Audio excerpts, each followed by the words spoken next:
ನಟ Sandalwood prince Dhruva Sarja ಮಡದಿ ಮಕ್ಕಳ ಜೊತೆಗೆ ಬೆಂಗಳೂರಿನ ಗೋಶಾಲೆಗೆ ಭೇಟಿ ಕೊಟ್ಟು ಗೋವುಗಳ ಜೊತೆಗೆ ಸಮಯವನ್ನು ಕಳೆದಿದ್ದಾರೆ.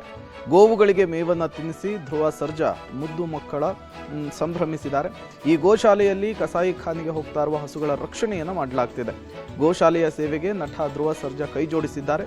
ತಿಂಗಳಿಗೆ 2 ಬಾರಿ ಗೋಶಾಲೆಗೆ ಧ್ರುವ ಸರ್ಜಾ ಕುಟುಂಬ ಸದಸ್ಯರು ಇದೇ ರೀತಿ ಭೇಟಿ ಕೊಡ್ತಾನೆ ಇರ್ತಾರೆ.